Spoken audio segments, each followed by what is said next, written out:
Halo, perkenalkan nama saya Gede Pradista Evan Arya Putra dengan NIM A11 2023 148886. Pada video ini saya akan mempresentasikan final project petaku ya pemrograman CC Typer. Project yang saya kerjakan merupakan pengembangan dari tugas-tugas sebelumnya yang telah digabungkan menjadi satu aplikasi back-end sederhana berbasis Django REST Framework. Pada proyek ini saya akan mengimplementasikan beberapa teknologi yang telah dipelajari selama satu semester, yaitu PostgreSQL sebagai database utama, Redis untuk caching, MongoDB sebagai penyimpanan log dan analitik, RabbitMQ sebagai message broker, Celery untuk asynchronous tasks, Flower untuk monitoring worker, serta Docker Compose untuk menjalankan seluruh service dalam kontainer. Selanjutnya saya akan mendemonstrasikan aplikasi yang telah saya buat. Dan di sini, pertama saya akan memperlihatkan seluruh service yang dijalankan pada aplikasi ini menggunakan Docker Compose. Dengan menggunakan Docker, setiap komponen aplikasi berjalan pada kontainer yang berbeda, sehingga proses deployment menjadi lebih mudah dan konsisten. Yang pertama ada LMS Web. Kontainer ini menjalankan aplikasi Django yang menyediakan REST IP. Selanjutnya ada PostgreSDB. PostgreSQL digunakan sebagai database utama untuk menyiapkan seluruh data cores. Dan selanjutnya terdapat Redis LMS. Redis digunakan sebagai change sehingga request yang sering dipanggil tidak selalu mengambil data dari database, tetapi cukup dari memori sehingga respon lebih cepat. Selanjutnya ada MongoDB LMS. MongoDB digunakan untuk menyimpan activity log pengguna serta data learning analitik yang bersifat fleksibel dan tidak memerlukan struktur tabel seperti database relasional. Selanjutnya ada RabbitMQ LMS. RabbitMQ berfungsi sebagai message broker yang menerima teks dari aplikasi, kemudian meneruskannya ke Celery Worker. Dan selanjutnya ada Celery Worker LMS. Celery Worker bertugas menjalankan background task seperti pengiriman email, pembuatan sertifikat, pembaruan static course, dan ekspor laporan. Kemudian terdapat Celeribit LMS. Service digunakan apabila terdapat task yang dijalankan secara terjadwal. Dan yang terakhir ada Flower LMS. Flower menggunakan dashboard monitoring yang digunakan untuk melihat aktivitas Celery Worker secara real time. Selanjutnya demo API. Yang pertama,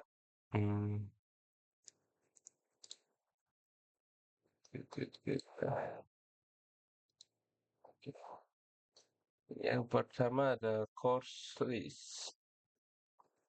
Di sini selanjutnya saya akan mendemonstrasikan REST IP yang telah saya buat. Yang pertama itu ada endpoint. Pertama adalah course list. Endpoint ini digunakan untuk menampilkan seluruh daftar course yang tersedia di database. Respon yang dikembalikan berupa data JSON sehingga dapat digunakan oleh aplikasi front-end ataupun aplikasi lainnya. Nah, setiap course memiliki beberapa atribut, yaitu ID, title, description, dan enrollment count. Seluruh data tersebut berasal dari database PostgreSQL. Dan kalau kita refresh untuk yang pertama itu pasti akan muncul database. Pada request pertama, aplikasi mengambil data langsung dari PostgreSQL karena data tersebut belum tersedia di Redis. Dan kita refresh lagi. Nah, Kalau berubah menjadi source Redis change, yaitu data otomatis disimpan ke Redis selama beberapa menit. Ketika endpoint yang sama dipanggil kembali, aplikasi tidak lagi mengakses Postgres SQL, tetapi langsung mengambil data dari Redis sehingga to respond menjadi lebih cepat. Implementasi chasing seperti ini dapat mengurangi beban database ketika jumlah request meningkat. Berikutnya adalah endpoint cross detail. Endpoint ini digunakan untuk menampilkan informasi detail dari satu course berdasarkan ID yang diberikan. Selain mengambil data dari PostgreSQL, endpoint ini juga memiliki beberapa proses tambahan yang berjalan secara otomatis. Ketika endpoint ini diakses, aplikasi akan menyimpan aktivitas pengguna ke MongoDB. Aktivitas akan dicatat melalui course yang dibuka, waktu akses, serta data analitik yang nantinya dapat digunakan untuk proses analisis. Selanjutnya ada IP Core 99. Saya juga telah mengimplementasikan error handling. Apabila pengguna meminta data course yang tidak tersedia, aplikasi tidak mengalami crash, tetapi akan mengembalikan respons error yang sesuai sehingga lebih aman digunakan oleh klien. Dan selanjutnya, saya akan memperlihatkan dashboard Flower. Dashboard ini digunakan untuk melakukan monitoring terhadap salary worker. Dan bisa dilihat proses dan suksesnya.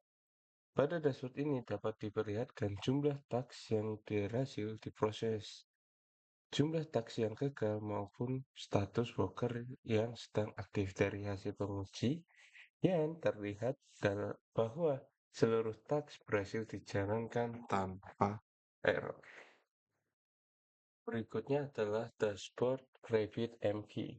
RabbitMQ berfungsi sebagai message broker ketika aplikasi mengirimkan task asynchronous. Task tersebut akan masuk terlebih dahulu ke RabbitMQ. Setelah itu, salary worker akan mengambil task tersebut dan menjalankan di background sehingga request dari pengguna tidak perlu menunggu proses selesai.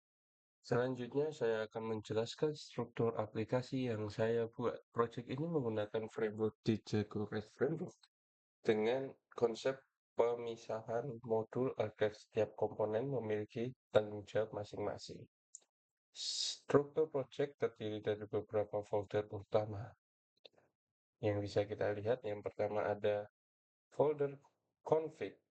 Folder config merupakan konfigurasi utama aplikasi Django. Di dalamnya terdapat file setting PY yang digunakan untuk konfigurasi database, Redis, MongoDB, Celery, serta aplikasi yang digunakan.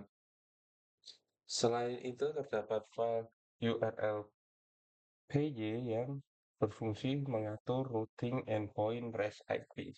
Kemudian terdapat file celery.py yang digunakan sebagai konfigurasi Celery agar dapat terhubung dengan RabbitMQ sebagai message broker.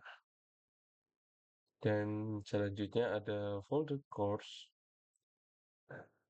Folder course merupakan inti dari aplikasi ini.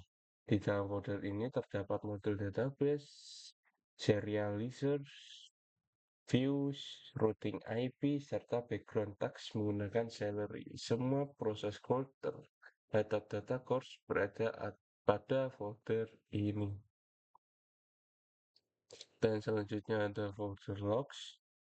Folder logs digunakan untuk menghubungkan aplikasi dengan MongoDB. Setiap kali pengguna menggunakan atau membuka data course, data aktivitas akan disimpan ke MongoDB sebagai activity log dan running analytic. Dan selanjutnya ada Docker Composer, YML. File Docker Compose.yml digunakan untuk menjalankan seluruh service secara bersamaan dengan satu perintah Docker Compose up. Seluruh kontainer seperti PostgreSQL, Redis, MongoDB, RabbitMQ, Celery, Flower, dan Django dapat langsung dijalankan. Dan yang terakhir ada Dockerfile. Dockerfile digunakan untuk membuat image aplikasi Django. Di dalamnya dilakukan proses instalasi dependensi, penyalinan source code, dan konfigurasi environment agar aplikasi dapat dijalankan di dalam kontainer. Selanjutnya, saya akan menjelaskan function pertama, yaitu adalah course list. Nah, nah, function ini digunakan untuk menampilkan seluruh daftar course dan menambahkan course baru. Ketika user melakukan request get, aplikasi akan mengecek terlebih dahulu apakah data sudah tersedia di Redis Change. Jika data masih ada di Redis, maka aplikasi langsung mengembalikan data dari change sehingga respon menjadi lebih cepat.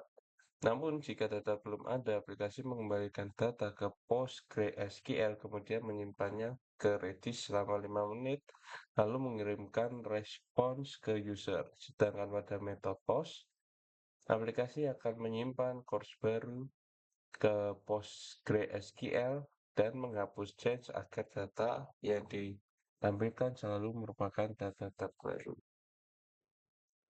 Dan selanjutnya di sini ada course total. Function ini digunakan untuk melihat data course, mengubah data course, dan menghapus course.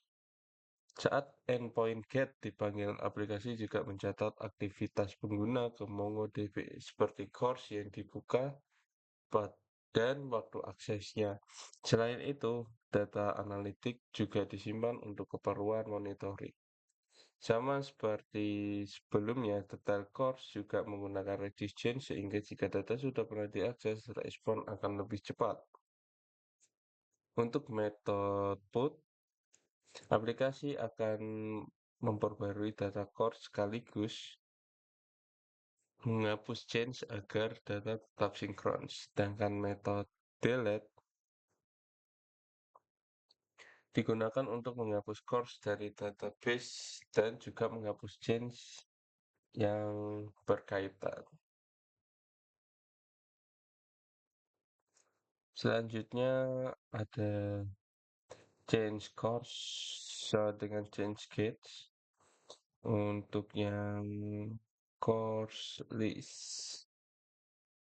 Nah, bagian ini digunakan untuk mengecek apakah data sudah tersedia di Redis. Jika sudah ada, aplikasi tidak perlu mengambil data dari PostgreSQL sehingga performa menjadi lebih cepat. Seperti itu. Yang selanjutnya ada genset. Setelah data berhasil diambil dari mana? Dari PostgreSQL, data tersebut disimpan ke Redis selama 5 menit agar request berikutnya bisa langsung menggunakan change. Dan selanjutnya untuk apa? Oh nih. Activity logs insert one. Nah, bagian ini digunakan untuk menyimpan activity log learning analytic ke MongoDB. Setiap kali pengguna membuka data course, aktivitas tersebut otomatis tercatat untuk kebutuhan monitoring dan analisis, yaitu course. Mana activity log insert one dan running analytic insert one. Selanjutnya ada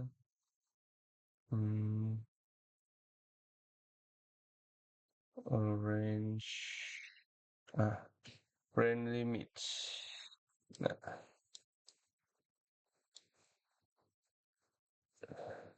bagian code ini, dekorator ini digunakan sebagai pengamat IP.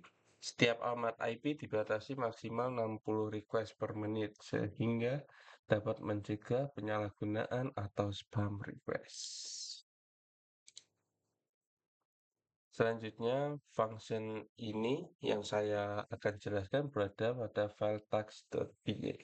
Seluruh function pada file ini menggunakan tag.setTax, yang berarti function tersebut dijalankan oleh sel reworker secara asynchronous.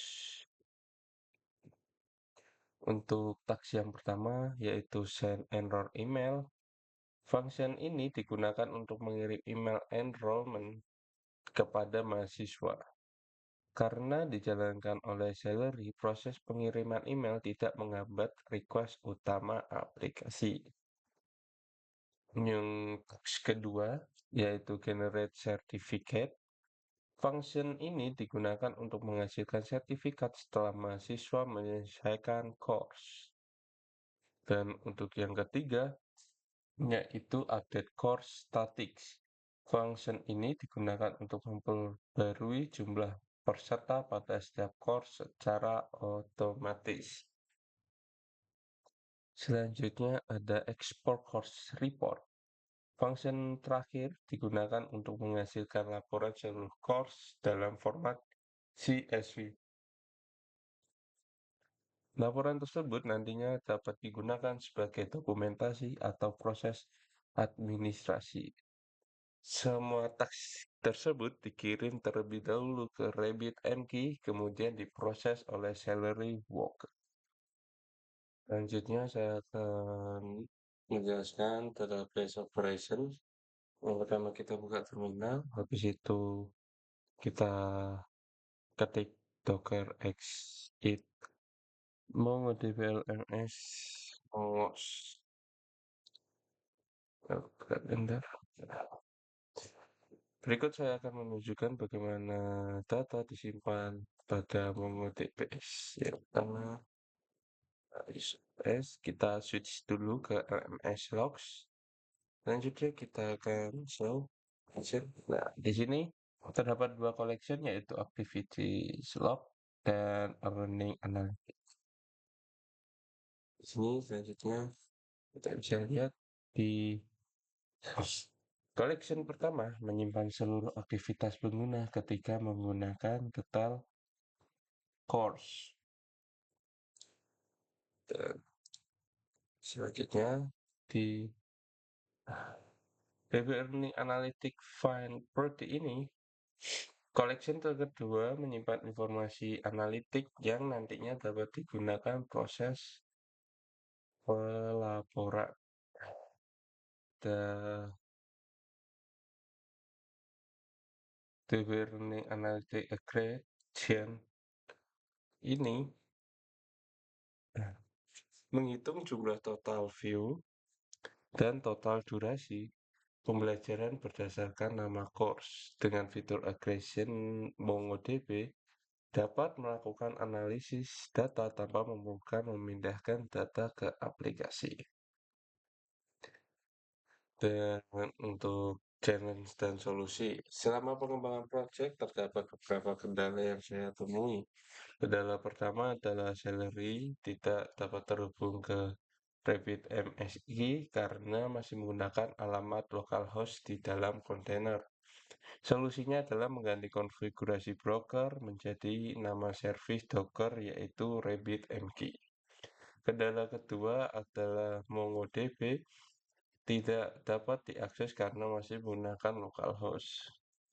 Untuk solusinya adalah mengganti konfigurasi host menjadi MongoDB sehingga aplikasi dapat berkomunikasi antara kontainer. Kendala berikutnya adalah muncul error relation does not exist pada PostgreSQL karena tabel belum dibuat. Solusinya adalah menjalankan migration dan migrate agar seluruh tabel terbentuk secara otomatis. Dengan perbaikan tersebut, seluruh fitur akhirnya dapat berjalan dengan baik. Dan yang terakhir yaitu running outcomes. Dari Final Project ini saya memperoleh banyak pengalaman mengenai pengembangan aplikasi back-end menggunakan Django REST Framework. Saya memahami bagaimana mengintegrasikan beberapa teknologi sekaligus, mulai dari PostgreSQL sebagai database relasional, Redis untuk changing, MongoDB sebagai penyimpan log, RabbitMQ sebagai message broker, Celery sebagai asynchronous task processor, Flower untuk monitoring, serta Docker Compose sebagai media deployment.